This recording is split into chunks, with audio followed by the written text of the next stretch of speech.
Voltamos com o top 10 dos maiores escândalos religiosos dos últimos tempos. Este top 10 tem como preferência escândalos brasileiros, mas não só. Outra coisa, muito importante se especificar o peso que cada posição repercutiu na sociedade de um modo em geral, não dando espaço, por exemplo, para pequenos escândalos que são sempre de conhecimento apenas de pessoas das respectivas religiões, para exemplificar. Abílio Santana teve uma filha fora do casamento. Nós aqui, por exemplo, tivemos que recorrer ao Google para saber quem era Abílio Santana. E a traição à esposa, apesar de um pecado religioso, não chega aos pés da dimensão dos postulantes aqui expostos. E mais, existem muitos religiosos, muitas igrejas que servem de lavagem de dinheiro apenas.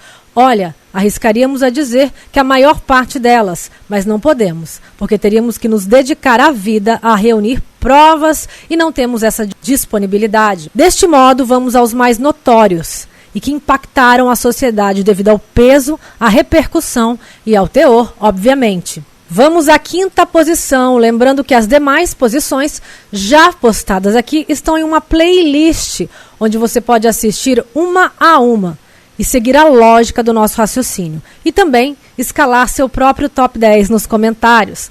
Na 10ª posição tivemos Janderson Oliveira, conhecido popularmente como Prembaba, um ex-guru de famosos que foi acusado de ter abusado de 2 fiéis, o que foi suficiente para manchar para sempre a sua carreira de guru.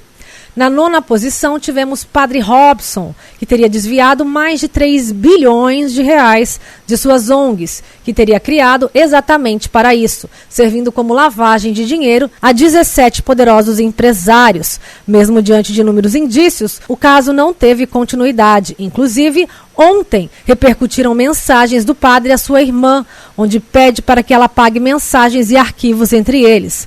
Brasil é assim. Em 8º lugar, temos o estranho casal, ou melhor, o estranho ex-casal Bianca Toledo e Felipe Heiderich, onde a esposa acusou o marido de ter abusado de seu filho do primeiro casamento, na época com 5 anos, mas foi absolvido por unanimidade, ainda que por falta de provas. Em 7º lugar, temos a excentricidade do pastor Valdemiro Santiago, considerado o segundo pastor mais rico do país, que se mete em polêmicas com frequência e é acusado de lavagem de dinheiro, como explicamos no início. Na 6ª posição, temos uma lenda chamada Edir Macedo. Só de escrever seu nome, acreditamos que nem precisamos descrever o porquê. As polêmicas em torno do nome de religiosos são de conhecimento popular, apesar de nunca ter sido condenado em nada. Edir é o religioso mais rico do Brasil. Isso ajuda a compreender as coisas. Na 5ª posição, temos uma prisão que mexeu com toda a administração do estado do Rio de Janeiro. Ou seja, submeteu a todos nós que aqui vivemos a uma difícil realidade, impactando a todos. Por quê? Vamos explicar. O Rio de Janeiro é um estado com mais de 16 milhões de habitantes e vem sendo há tempos desgovernado, tanto por governadores quanto por gestores da capital do estado, que leva o mesmo nome. Dos últimos governadores, apenas um está preso, Sérgio Cabral.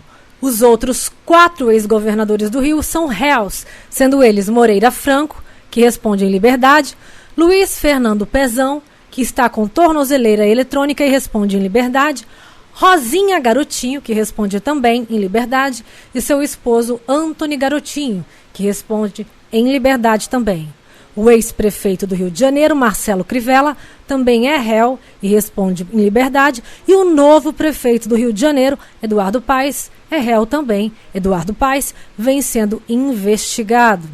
O atual governador do Rio encontra-se afastado temporariamente do cargo por decisão do Superior Tribunal de Justiça em investigação que apura a participação dele em esquema de corrupção. Ele, Wilson Witzel. O atual governador em exercício do Rio de Janeiro, Cláudio Castro. Castro é suspeito de receber propina de uma empresa que tinha contratos milionários com o governo. Ele, porém, nega as acusações. Para se ter uma ideia, na capital, na penúltima eleição para prefeito, já inconformados com tanta corrupção e descaso, o carioca elegeu Marcelo Crivella, mas no desespero mesmo, tentando nesta atitude drástica livrar a cidade destes sanguessugas que acham que irão viver para sempre, e ainda tentando eleger um religioso, mas nos demos mal. Mais uma vez, Marcelo Crivella foi preso na manhã do dia 22 de dezembro de 2020. Foi preso preventivamente pelo Tribunal de Justiça do Estado do Rio de Janeiro, em operação que investiga esquema de corrupção na Prefeitura do Rio, sendo também afastado do cargo de prefeito pela Justiça Fluminense, 9 dias antes do término de seu mandato. Crivella é cria da Igreja Universal do Reino de Deus, é sobrinho de Edir Macedo. Com isso, a IURD, abreviatura da igreja, perdeu uma máquina de forte entrada de dinheiro, ou seja, a Prefeitura do Rio de Janeiro. Na tentativa à reeleição, no final do ano de 2020, Eduardo Paes, o outro investigado, ganhou, voltando a ter ao menos a cidade para supostamente superfaturar suas inúmeras e famosas obras. Esta é a situação. Tudo isso foi necessário para chegar até o quinto colocado, o pastor Everaldo, um notório articulador político que está preso junto a seus 2 filhos desde a manhã de 28 de agosto na Operação Trizeneden, que afastou uma cria sua também, o governador eleito Wilson Witzel.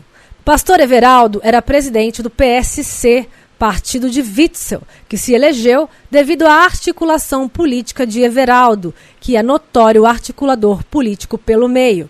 Everaldo tornou o ex-juiz governador, fazendo-o se unir à imagem do candidato a presidente mais forte nas últimas eleições, Bolsonaro. E ele foi eleito.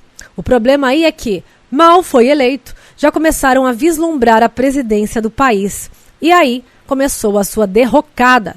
Witzel foi afastado da gestão do Estado, assumindo seu vice, que também é investigado, e teve também que se retirar da residência oficial dos governadores do Rio de Janeiro, enquanto aguarda impeachment.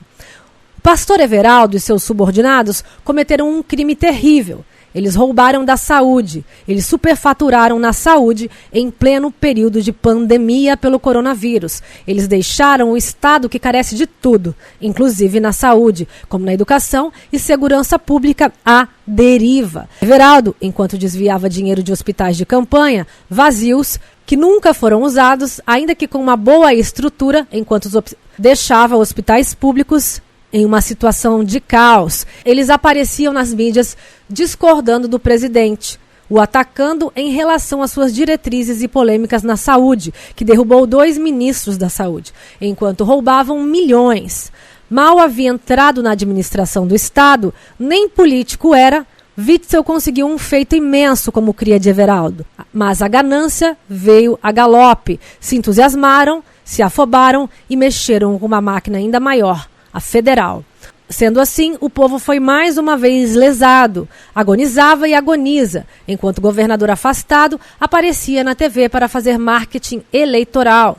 O esquema de Everaldo tratava-se de provável tentativa de esconder valores supostamente ilícitos, angariados em espécie, prática usual utilizada por grupos criminosos para evitar o rastreamento do dinheiro. E após eleger Witzel, concorrentes chegavam para ameaçar Everaldo, como Mário Peixoto, secretário da Educação, Ciência e Tecnologia, e José Carlos de Mello, dono da Unig, que tinha influência sobre as prestadoras de serviço. Everaldo, além da saúde, respondia também pelo Detran e SEDAI. Pastor Everaldo batizou Witzel, Bolsonaro e seus filhos nas águas do Rio Jordão. E aqui não se lida mais somente com idólatras de religiosos. Aqui se lida também com idólatras políticos. Triste, pois quem perde com esta idolatria toda, que é uma doença, somos todos nós. Uma dica: lutem por vocês, lutem pelo coletivo, não sirvam a interesses de pastores ou políticos algum. Não façam isso. Se conseguirmos, já estaremos ao menos 50% menos lesados. Segundo o G1, um relatório de inteligência financeira revelou que o pastor Everaldo realizou a compra de um imóvel no valor de R$2.050.000, usando o valor em espécie para pagar parte do imóvel adquirido. Além disso, detectou que a empresa EDP Corretora de Seguros, que tem o pastor e seus filhos como sócios, realizou dezenas de depósitos em espécie, em valor fracionado, de modo a dissimular o total da movimentação, em atividade típica de lavagem de capitais. Além de ser presidente nacional afastado pelo motivo do PSC, partido do governador Wilson Witzel, desde 2015, o pastor Everaldo também já foi chefe da Casa Civil de Antony Garotinho. Em 2014, foi candidato à presidência da República sem nunca ter ocupado um cargo público. Na época, ele era pastor da Igreja Assembleia de Deus do Ministério de Madureira. Ele também já foi deputado federal e candidato ao Senado Federal. 3 anos depois da candidatura à presidência, em 2017, Everaldo foi citado na delação de um executivo da Odebrecht. Na época, o funcionário da empreiteira afirmou que a empresa repassou 6 milhões para a campanha do pastor, para que ele ajudasse a candidatura de Aécio Neves, pelo PSDB. Na ocasião, o pastor Everaldo afirmou que sua campanha foi bastante modesta, com gastos de 1.400.000, e que as doações obedeceram à legislação vigente.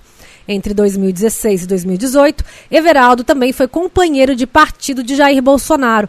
O pastor chegou a batizar o presidente nas águas do Rio Jordão em 2016. Mas logo depois, instaurou uma guerra contra o presidente através do governador do estado, Wilson Witzel. Trisinidem, o nome da operação, é uma referência ao terceiro governador que, segundo as investigações, faz uso de esquema semelhante de corrupção, em menção oculta aos ex-governadores Sérgio Cabral e Luiz Fernando Pezão. Everaldo começou como fiel da Assembleia de Deus em Madureira. Inclusive, a residência da família era um núcleo da Igreja Assembleia de Deus, Ministério Madureira. Everaldo tem uma história de superação profissional interessante. Até passou em um concurso público, mas quando chegou à política, tornou-se um de seus maiores articuladores. Mesmo sem exercer nenhum mandato como político, ele era notório articulador. Everaldo se manteve nos bastidores da política carioca até se sagrar vitorioso com a chapa Antony Garotinho, do PDT, e Benedita da Silva, do PT. Ambos evangélicos no governo do estado, eles tiveram o apoio do deputado bispo Manoel Ferreira, do PSC. Líder da Igreja de Everaldo, de 1999 a 2002, foi subsecretário da Casa Civil no governo do Rio de Janeiro, sendo responsável por ajudar a implementar o primeiro Bolsa Família do Brasil, o Cheque Cidadão. Em 2013, filiou-se ao Partido Social Cristão como vice-presidente. Após mais de uma década no comando da legenda, decidiu concorrer a um cargo majoritário pela primeira vez. Após mais de uma década no comando da legenda, decidiu concorrer a um cargo majoritário pela primeira vez. Pastor Everaldo operava em parceria com o ex-deputado Eduardo Cunha, do MDB, preso pela Operação Lava Jato, na gestão do ex-governador do Rio de Janeiro, Antony Garotinho, do PRP. Everaldo foi citado em delação premiada por suspeita de receber 6 milhões para favorecer Aécio Neves, em debates quando ambos eram candidatos à presidência em 2014. Apesar das evidências, Everaldo sempre negou. Segundo o delator Fernando Santos Reis, ex-diretor da Odebrecht Ambiental, afirmou que a empresa orientou o religioso a fazer perguntas inócuas para Aécio Neves nos debates presidenciais de TV em 2014.